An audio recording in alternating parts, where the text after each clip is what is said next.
Hi hello నమస్తే. నిన్న తెలంగాణలో జరిగినటువంటి లోకల్ బాడీ ఎన్నికల్లో రెండు సెక్యులర్ పార్టీలు క్లీన్ స్వీప్ చేశాయి. ఒకటి కాంగ్రెస్, రెండు బీఆర్ఎస్. ఇప్పుడు కేరళలో కూడా అది రిపీట్ అయింది. ఓకే. బట్ కేరళలో ఒక అద్భుతం జరిగింది ఏంటంటే, బీజేపీ ఒక మున్సిపల్ కార్పొరేషన్ గెలిచింది. ఎన్డీఏ అంటే బీజేపీ అంటే బీజేపీ ఎలియన్స్ తోటి కొన్ని పార్టీలు ఉన్నట్టు అక్కడ ఒక మున్సిపల్ కార్పొరేషన్ గెలిచారు ఫస్ట్ టైం. అంటే ఇక కేరళ రాజకీయాల్లోకి భారతీయ జనతా పార్టీ ఎంటర్ అయిందని అర్థం. ఇంతవరకు గెలవలే వాళ్ళు, ఫస్ట్ టైం గెలిచారు. భారతీయ జనతా పార్టీకి సంబంధించిన ఒక మున్సిపల్ కార్పొరేషన్ ఎన్నికల్లో గెలవటం ఇది ఫస్ట్ టైం. ఇంకొకటి, అక్కడ government LDF government, communist government run అవుతుంది. కానీ యూడిఎఫ్ వాళ్ళకి ఎక్కువ సీట్లు గెలిచారు, అంటే కాంగ్రెస్ వాళ్ళు ఎక్కువ సీట్లు గెలిచారు. ఎల్డిఎఫ్ ఏమో కమ్యూనిస్ట్ పార్టీలు లీడ్ చేస్తున్నారు, యూడిఎఫ్ ఏమో కాంగ్రెస్ వాళ్ళు లీడ్ చేస్తున్నారు, ఎన్డీఏనేమో బీజేపీ లీడ్ చేస్తుంది. అది యాక్చువల్గా కేరళ రాజకీయం, అది చాలా రోజుల నుంచి. తిరువనంతపురంలో ఎన్డీఏ గెలవటం, తిరువనంతపురంలో ఫస్ట్ టైం ఒక మున్సిపల్ కార్పొరేషన్, అది కూడా ఒక క్యాపిటల్ సిటీలో గెలవటం అంటే వాళ్ళు క్రాక్ చేసినట్టే. భారతీయ జనతా పార్టీ ఐడియాలజికల్గా క్రాక్ చేసింది. అక్కడ అర్బన్లో ఒక క్రాక్ చేసినట్టు లెక్క. అది ఒకటైతే మనకు అనిపించింది. ఓకే, కాంగ్రెస్ వాళ్ళు 4 సీట్లు గెలిస్తే అధికారంలో ఉన్నటువంటి కమ్యూనిస్టులు గెలిచింది ఒకే ఒక్క సీటు గెలిచారు. అంటే పట్టు కోల్పోయారని మనం చెప్పవచ్చు. కమ్యూనిస్ట్ పార్టీలు కాంగ్రెస్ పుంజుకుందని చెప్పవచ్చు. ఎందుకంటే గతంలో ప్రతిపక్షంలో ఉండి గవర్నమెంట్లో ఉన్నట్టు వాళ్ళకంటే ఎక్కువ సీట్లు గెలవటం అంటే కాంగ్రెస్ పుంజుకుందని మనం చెప్పాలి. మున్సిపాలిటీస్ 86 కాంగ్రెస్ వాళ్ళు 86లో 54 కాంగ్రెస్ వాళ్ళు గెలిస్తే 29 కమ్యూనిస్టులు గెలిచారు, 3 ఎన్డీఏ గెలిచింది. డిస్ట్రిక్ట్ పంచాయతీలు కూడా 8 కాంగ్రెస్ వాళ్ళు గెలిస్తే 6 కమ్యూనిస్టులు గెలిస్తే ఇక ఎన్డీఏకి ఏం రాలా, బీజేపీ వాళ్ళకి ఏం రాలా. బ్లాక్ పంచాయతీ 81 కాంగ్రెస్ గెలిస్తే 63 కమ్యూనిస్టులు గెలిచారు. ఓకే, బీజేపీ వాళ్ళకి ఏం రాలా. గ్రామ పంచాయతీలు 492 కాంగ్రెస్ వాళ్ళు గెలిస్తే 347 కేరళ వాళ్ళు కమ్యూనిస్టులు గెలిచారు. 25 బీజేపీ గెలిచింది పంచాయతీ ఎన్నికల్లో. ఓకే, సో ఇప్పుడు ఎంత లేదన్నా ఇంకా యూడిఎఫ్ ఎల్డిఎఫ్ రెండు కూడా ఇండియా బ్లాక్ వైపే ఉన్నాయి. ఇండియా బ్లాక్ అంటే ఇంకా సెక్యులర్, అఫ్కోర్స్ అది కేరళలో మొత్తం కూడా ఎడ్యుకేటెడ్ కమ్యూనిటీ, మైనారిటీస్ ఎక్కువ, క్రిస్టియన్ కమ్యూనిటీ ప్లస్ కమ్యూనిస్టులు. సో అదంతా దాంట్లో ఆబ్వియస్లీ మొత్తం ఇండియా బ్లాక్లో ఉన్నారు. 90% సీట్ 98% సీట్లు మొత్తం కూడా సెక్యులర్ పార్టీలు క్లీన్ స్వీప్ చేసాయని చెప్పవచ్చు. But within the secular group, within the India bloc, Congress dominated communist parties మంచి పుంజుకున్నట్టు లెక్క. దాంతో పోల్చుకుంటే మనం 2020తో పోల్చుకుంటే 2020లో దానికి ఇప్పుడు పోలిస్తే 2020లో కమ్యూనిస్టులకి 5 వస్తే ఇప్పుడు వచ్చింది 1, 4 సీట్లు కోల్పోయారు కమ్యూనిస్టులు. మున్సిపాలిటీల్లో కమ్యూనిస్టులకి 43 వస్తే ఇప్పుడు వచ్చింది 29, చాలా సీట్లు కోల్పోయారు. డిస్ట్రిక్ట్ పంచాయతీల్లో 2020లో 11 వస్తే వాళ్ళకి ఇప్పుడు 6 సీట్లు వచ్చినాయి అంతే. 11కి 6. పంచాయతీలు 108 అయితే 2020లో ఇప్పుడు 63 మొత్తం పడిపోయినాయి. కమ్యూనిస్ట్ పార్టీలు మొత్తం పడిపోయినాయి. గ్రామ పంచాయతీలు 514 గెలిచారు 2020లో, ఇప్పుడు 347 గెలిచారు. బట్ ఇన్ రివర్స్ కాంగ్రెస్ వాళ్ళు 2020లో 1 సీటే గెలిచారు, ఇప్పుడు 4 గెలిచారు. మున్సిపాలిటీల్లో 2020లో 41 గెలిస్తే ఇప్పుడు 54 గెలిచారు. డిస్ట్రిక్ట్ పంచాయతీలు 3 గెలిస్తే ఇప్పుడు 8 గెలిచారు. 108 బ్లాక్ పంచాయతీ అయితే ఇప్పుడు 63 గెలిచారు. అంతేనా? 38 అయితే ఇప్పుడు 81 గెలిచారు. రివర్స్ చెప్తాను, 81 గెలిచారు. గ్రామ పంచాయతీలు 321 అయితే ఇప్పుడు 492 గెలిచారు. అంటే కాంగ్రెస్ పుంజుకుంది, ప్రతిపక్షంలో ఉండి గెలిచింది. ఇవన్నీ కూడా రిమెంబర్, ప్రతిపక్షంలో ఉండి గెలిచింది. దానికి సంబంధించి వీళ్ళు బీజేపీ వాళ్ళు కార్పొరేషన్ ఒకటి గెలుచుకున్నారు, 2020లో 0 అయితే ఇప్పుడు ఒకటి గెలుచుకున్నారు. మున్సిపాలిటీలు 2020లో 2 గెలుచుకున్నారు, ఇప్పుడు ఒకటి ఎక్స్ట్రా 3 గెలుచుకున్నారు. గ్రామ పంచాయతీలు 19 గెలుచుకుంటే 2020లో ఇప్పుడు 25 గెలుచుకున్నారు. అంటే కొద్దిగా ఇంప్రూవ్మెంట్ ఉంది ఎన్డీఏకి సంబంధించి 100%. At least now the loser is the communist parties in Kerala. Okay, సరే. ఎనివే నేను ఇది ఎందుకు చెప్పానంటే కేరళ తెలంగాణ రెండు కూడా ఒకటే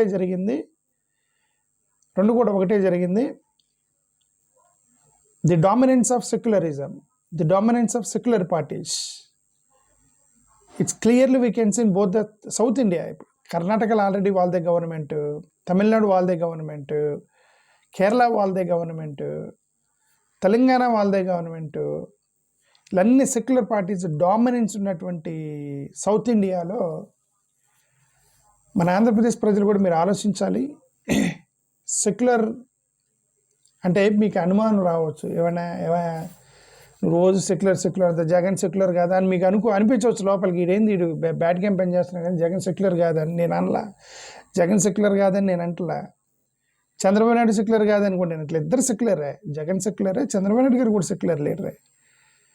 ఓకే, వాళ్ళిద్దరూ కూడా, చంద్రబాబు నాయుడు గారు ఎన్డీఏతో పొత్తులో ఉన్నా సరే ఆయన ఎప్పుడు సెక్యులర్ వాల్యూస్కి దాటిపోలేదు అతను.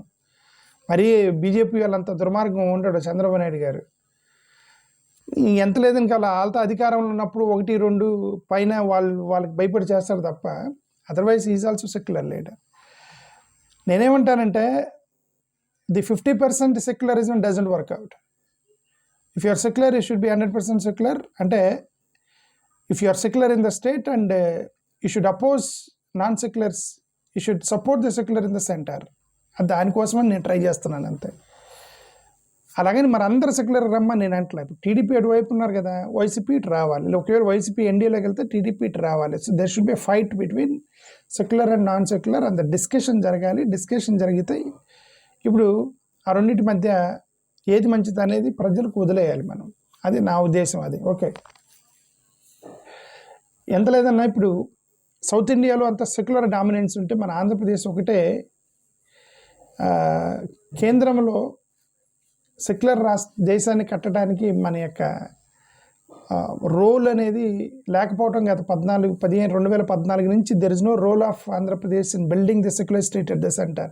నేను ఇది కరెక్ట్గా ప్రతిసారి చెప్తున్నా నేను. There is no role of Andhra Pradesh in building the secular state at the centre despite having a huge number of minorities in Andhra Pradesh, comparatively more than Karnataka, comparatively more than Tamil Nadu, comparatively more than Tamil Nadu, Telangana. Of course, Kerala Christian population Andhra Pradesh kante ekku mandi untaru. Okay, Christian Muslim population Kerala Andhra Pradesh kante ekku untaru. Kerala tarvata Christian Muslim minorities SC ST BC మొత్తం కలిపికొని ఎక్కువ minority ఉండేది ఆంధ్రప్రదేశ్లో. Despite having the secular population, there is no role of our Andhra Pradesh in building the secular state at the center. And that's my fundamental idea. నేను ఆలోచన చెప్తున్నాను. Okay, దాన్ని ప్రజలు ఆలోచిస్తే లీడర్స్ ఆలోచిస్తారు. ఇప్పుడు లీడర్స్కి ఒత్తిడి ఎప్పుడు వస్తుంది? ప్రజల్లో మార్పు వచ్చినప్పుడు లీడర్లు ప్రెజర్లో పడతారు. ఓకే, వద్దంటే ప్రజలకు అన్యాయం చేయకూడదని ఎప్పుడు అనుకుంటారు? ప్రజలు మీ యొక్క అసంతృప్తి తెలిపినప్పుడు. When you show your dissatisfaction and dissent, then the leader will understand that my people are dissent, the dissatisfactory about me అని లీడర్కి ఎప్పుడు తెలిసింది?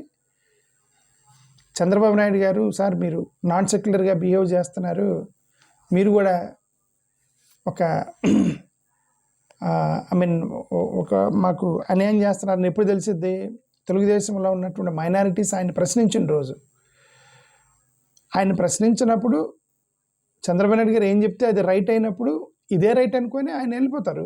అలాగే జగన్మోహన్ రెడ్డి గారు కూడా అంతే. అక్కడ ఉన్నటువంటి వాళ్ళు సరే ఇది మాకు అన్యాయం జరిగిద్దని మీరు ఆయనకి చెప్పగలిగినప్పుడు మీకు అది ఆలోచిస్తాడు. అదర్వైజ్ ఈ థింగ్స్ దట్ వీళ్ళకేం ప్రాబ్లం లేదుగా నాకేం ప్రాబ్లం అని చెప్పి మద్దతు ఇస్తూ ఉన్నారు కదా చాలా రోజుల నుంచి. Then you should be able to express your dissatisfaction. Please do that to all your leaders, all political leaders. Express your dissatisfaction. That's what I wanted to tell you. Okay, that's what I'm doing now. I'm expressing my dissatisfaction in Andhra Pradesh. Of course, it is risky for me. Political parties, nobody and never dagariki raanivaru ella maadadte. But I'm taking risk, okay, for the sake of Andhra Pradesh, for the sake of building the secular state at the center and the nation at the state, at both the places. Okay. So UDF's rebuilding narrative, they rebuild the narrative. అదే చెప్తున్నాను, ప్రజల్లో మార్పు వచ్చేసింది, vote చోరీ మీద మార్పు వచ్చేసింది. వీళ్ళందరూ కూడా సెక్యులర్ పార్టీస్కి, ముఖ్యంగా కాంగ్రెస్కి. అదే చూసారా, ఎక్కడైతే ఈవీఎంలు సెంట్రల్ గవర్నమెంట్ ఆధీనంలో జరిగినటువంటి ఎన్నికలు ఎక్కడైతే ఉన్నాయో అక్కడ ఆరోపణలు వస్తున్నాయి. లోకల్ బాడీ ఎన్నికల్లో అన్ని చోట్ల కూడా కాంగ్రెస్ వాళ్ళు గెలుస్తున్నారు. లోకల్ బాడీ ఎన్నికల దగ్గర అన్నింటిలో కాంగ్రెస్ వాళ్ళు గెలుస్తున్నారు. ఈవీఎంలు పెట్టి ఎక్కడైతే ఇది మనం గెలవాలనుకుంటున్నారో అక్కడ మ్యానిపులేషన్స్ చేస్తున్నారు అనేది ఆరోపణ, వాళ్ళు చేస్తున్న ఆరోపణ కదా. So this is one of the reasons that we have to believe that something happened during elections. అంటే పెద్ద ఎలక్షన్స్లో ఏదో చేశారు వీళ్ళని. చిన్న ఎలక్షన్స్లో గెలిచిన వాళ్ళు పెద్ద ఎలక్షన్స్లో ఎందుకు ఓడిపోతున్నారు అంటే ఏదో జరుగుతుంది, ఓటు చోరీ అనేది ఆరోపణ చేస్తున్నారు ఇండియా బ్లాక్ వాళ్ళు అప్పటి నుంచి కూడా. Okay, so LDF set back ఏదే. సో ఇప్పుడు మన ఈ తెలంగాణ కూడా మనం చూస్తే అర్బన్లో కొద్దిగా బీజేపీ ఎక్కడెక్కడైతే గెలిచిందో, ఎన్డీఏ ఎక్కడైతే గెలిచిందో అక్కడ అర్బన్లో మాత్రం వాళ్ళకి పట్టుంది. అంటే మోడీ గారి టీం ఎవరైతే ఉన్నారో మోడీ గారి టీంకి స్లోగా అర్బన్లో బిల్డ్ చేస్తున్నారు అనేది మాత్రం ఒకటి కనిపిస్తుంది. ఇప్పుడు దీంట్లో ఒకటి మున్సిపల్ కార్పొరేషన్ గెలిచారు. తెలంగాణలో వచ్చిన 2-3 సీట్లు 4-5 సీట్లు కూడా అర్బన్లో గెలిచారు అనమాట వాళ్ళు. సో రూరల్లో దే డోంట్ హ్యావ్ పట్టు లేదు. ఆ రూరల్లో ఇంకా కూడా అదే ఇంకా కాంగ్రెస్ వాళ్ళకి పట్టుంది అనేది మనకైతే ఒకటి కనిపిస్తుంది. సో అది నాకు అర్థమైంది. I request once again all the people, అందరూ అవసరం లేదు. నేను ఇంకొకసారి చెప్తాను, అందరిని రమ్మంటలేదు. ఎన్నికలు కూడా 50-50% ఉండాలి. ఒక 58 ఉండాలి. ఆ 5-6% తేడాతోటి గెలుస్తూ ఉండాలి. 5-6% తేడాతో గెలుస్తూ ఉండాలి. అప్పుడు డెమోక్రసీ గెలిచింది. గతంలో జగన్ గారికి 151 సీట్లు వచ్చినప్పుడు you believe it or not, నేను చాలామందికి చెప్పాను, this is not correct that Jagan winnowing 151 seats అని చెప్పాను చాలామందికి.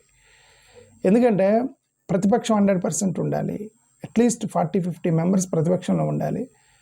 Then it is a democracy will be saved. There will be discussion on the bills, discussion on the administration. The same dissatisfaction now I'm saying that ఆంధ్రప్రదేశ్లో 164 సీట్లు ఒక alliance గెలిచి 11 సీట్లు అపోజిషన్కి రావటం అంటే ఇక దానికోసం ఇంక డెమోక్రసీ ఏముంది దాంట్లో? ప్రజాస్వామ్యం ఎక్కడుంది? ప్రజలు ఓటేశారంటే ప్రజలు ఓటేశారా, లేకపోతే ప్రజలు ఓటేసినట్టు మీరు సృష్టించారా? ఇవన్నీ మనకు తెలియదు. ఓకే, ప్రజలు మరి ఇలాగ ఓటేయరు కదండి. ప్రజలు ఇలాగ ఓటేయరు. ఎలాగ 164 ఒకసారికి 151 ఒకసారి అట్లా ఓటేయరు. ప్రజలు ఇప్పుడు కూడా స్ప్లిట్ అవుతారు. వాళ్ళు ఉంటారు, వీళ్ళు ఉంటారు. ఫెయిర్గా ఎన్నికలు జరిగితే, ఫెయిర్ అండ్ ట్రాన్స్పరెంట్ ఎన్నికలు జరిగితే ఒక 10-15 సీట్లు అటు ఇటుతో గెలుస్తారు.